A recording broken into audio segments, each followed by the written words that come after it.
Jumpa lagi Jakarta TV. MediaTek Dimensity 1100. Ya, ini adalah salah satu SoC kelas atas dari MediaTek yang diperkenalkan di awal tahun 2021 ini. Oh, bingung SoC. SoC itu prosesor atau chipsetnya dari sebuah smartphone, otaknya smartphone ya. Nah, sebelumnya kita udah pernah ngetes SoC MediaTek Dimensity dari kelas menengah dan menengah atas. Nah, kali ini kita akan mencoba Dimensity kelas atas yang akhirnya datang juga ya.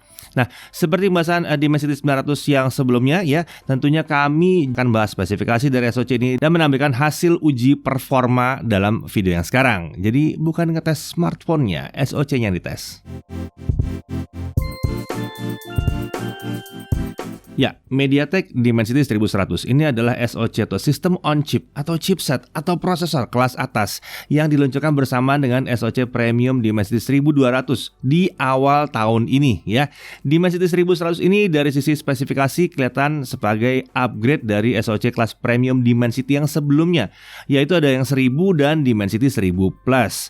Memang bukan upgrade besar, tapi seharusnya ada peningkatan yang diberikan ya. Setidaknya kalau dilihat dari sisi speknya seperti itu ya.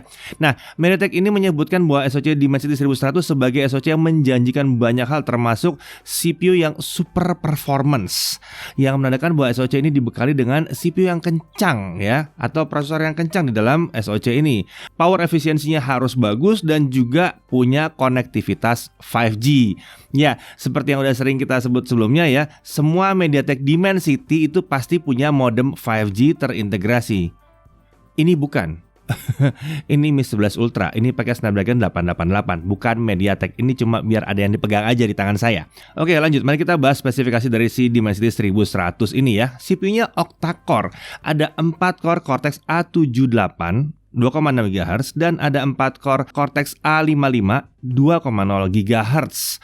Jadi bisa dilihat dia 4 plus 4. Lalu Cortex A78 ini adalah core kencang yang biasanya dipakai di SoC atau chipset kelas atas seperti Exynos 2100 yang ada di S21 Ultra. Kemudian Snapdragon 888 seperti yang ada di Mi 11 Ultra ini dan beberapa smartphone kencang lainnya ya. Dan tentu saja sama dengan Dimensity 1200. Mungkin bisa dikatakan ya nggak berlebihan ya kalau CPU-nya emang seharusnya kencang dan ya emang super performance-nya.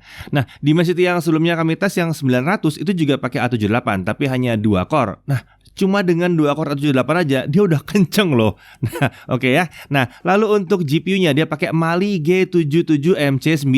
Ini adalah GPU atau sistem grafis yang menarik karena SoC ini hadir dengan konfigurasi yang mirip dengan yang di Dimensity 1000 series.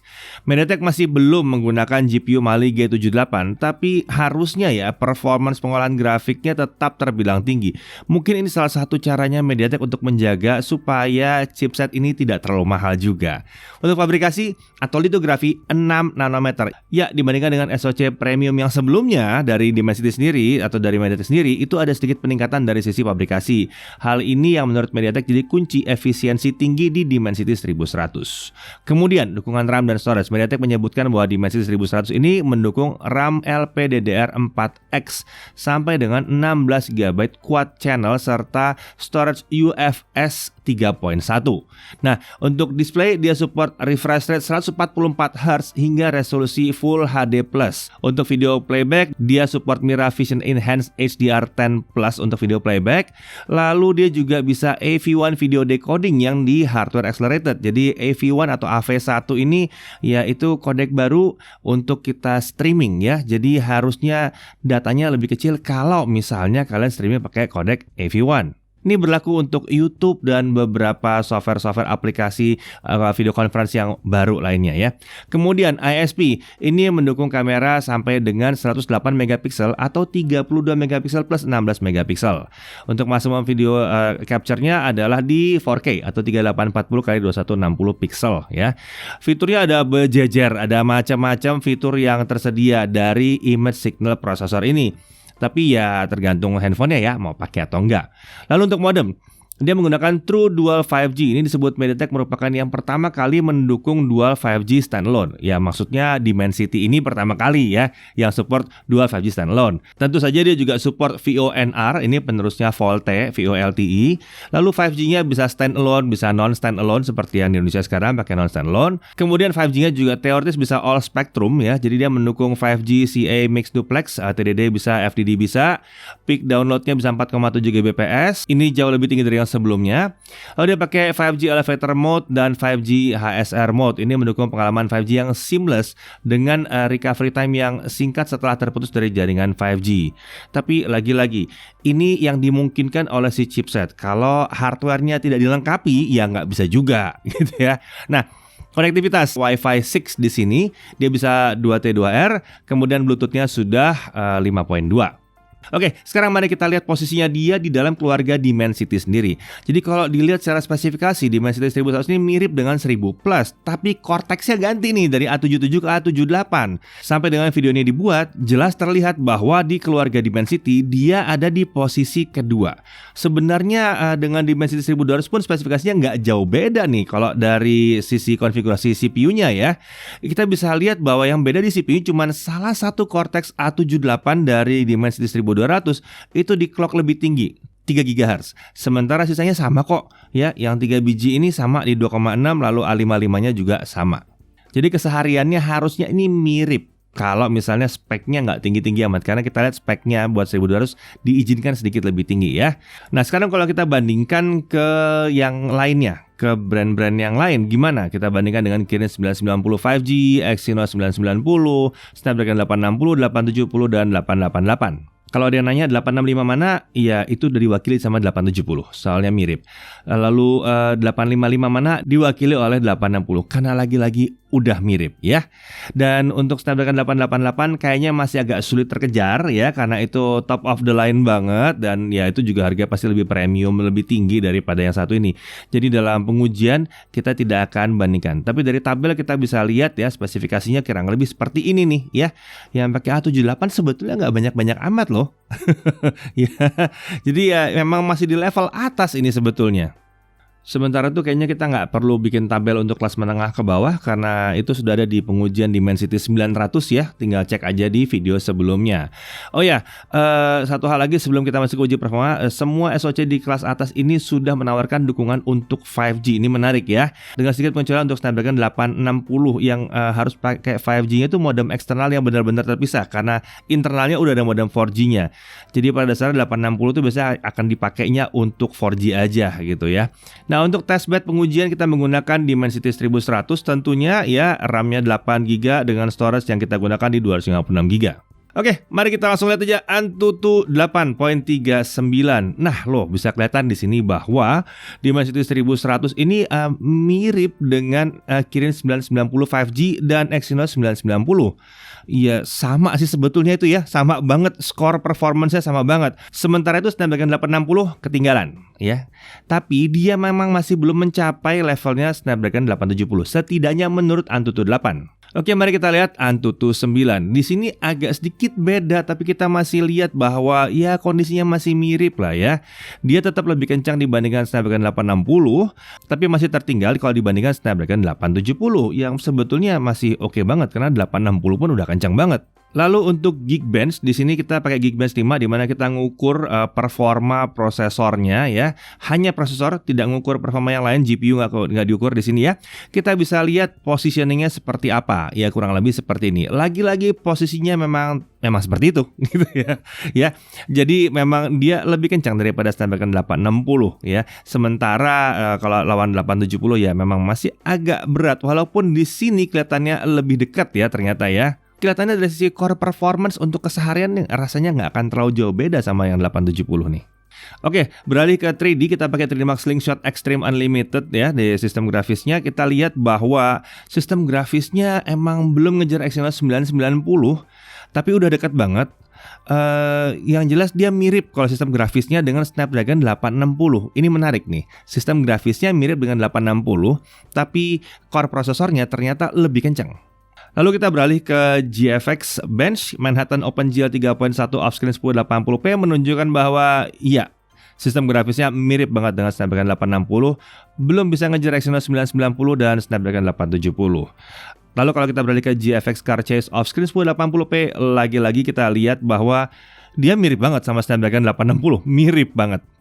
Oke, jadi kalau dari sintetik kita bisa lihat bahwa core CPU-nya lebih kencang dari 860, masih belum nyampe ke Snapdragon 870, sementara itu GPU-nya dia mirip banget dengan Snapdragon 860. Mari kita coba langsung ke gaming aja ya. Nah, kita coba pakai Genshin Impact dan Minecraft untuk pengujiannya. Kedua game ini memiliki opsi setting yang memungkinkan kita bisa menunjukkan performa SoC saat menjalankan game dan tanpa terlalu banyak dibatas-batasi oleh kebijakan developer atau apapun itulah ya. Ya tahu kan kadang-kadang ada game nggak keluar settingnya apalah segala macam. Kalau yang ini keluar aja semua settingnya umumnya. Oke, Genshin Impact. Kami nyoba game ini di highest 60 FPS. Sayangnya entah kenapa kita merasakan ada stutter yang ngeganggu. Dan frame rate masih di kisaran 35 sampai 45 FPS. Bagus tapi stutternya nggak gitu enak ya. Karena itu kami turunkan ke medium 60 FPS. Hasilnya kita masih bisa dapat 55 sampai 60 fps. Sayangnya nggak bisa bertahan lama. Dia kemudian turun ke kisaran 35 sampai 48 fps. Ini masih nyaman dimainkan karena stutter yang terjadi di setting highest tadi nggak terjadi di sini. Jadi ini masih enak. Ada kemungkinan dia turun karena pendinginannya kurang ya. Kita mestinya nyoba di kulkas tapi kayaknya kurang gitu fair gitu ya kalau nyoba terlalu dingin juga. Jadi ini pakai suhu ruangan ber-AC biasa aja. Nah, kalau kalian ingin frame rate yang lebih konsisten mendekati 60, kami mencobanya di lowest 60 ya, lowest 60 fps. Kami mendapatkan sekitar 50 sampai 60 fps sekali drop ke 40 fps dan nggak berasa sama sekali turun ke 40 fps-nya ya. Kelihatannya memang di sini lancar banget sih, nggak ada masalah sama sekali. Ya, memang sayangnya kita belum bisa melihat bahwa si Dimensity 1100 bisa menjalankan atau melibas Genshin Impact, tapi perlu diingat ya, ini bisa juga karena sistem pendinginan dari smartphone testbed yang kami gunakan untuk pengujian ini, atau karena manajemen panas dari si handphone ini yang menjaga supaya tidak terlalu panas, jadi ditahan. Bisa jadi ya. Oke, kita lanjut ke Minecraft ya. Sayangnya refresh rate di atas 60 Hz yang ada di testbed kami itu nggak kepake di Minecraft ya. Entah kenapa nggak kepake, tapi paling nggak kita masih bisa lihat bagaimana mengoptimalkan di 60 fps ya. Dengan render distance 32 chunk ya. Ini tertinggi yang bisa kami pilih selama testbed nih. Saat berjalan kita masih bisa dapat 45 sampai 60 fps. Emang nggak bisa dikatakan super stabil, tapi nggak ganggu kenyamanan ya saat kita main game ini. Luar biasa, 32 chunk nggak ada masalah ya. Kalau kita beralih ke 28 chunk, settingnya masih bisa dikatakan tinggi nih ya. Kita bisa dapat 53 sampai 60 fps. Ini tinggi dan nyaman dan lebih konsisten daripada yang tadi. Sebagai catatan, emang render distance sampai 28 dan 32 chunk ini terbilang sangat berat untuk smartphone. Jadi wajar untuk sebuah smartphone di kelas teratas sekalipun akan pasti bisa ngedrop di bawah 60 fps.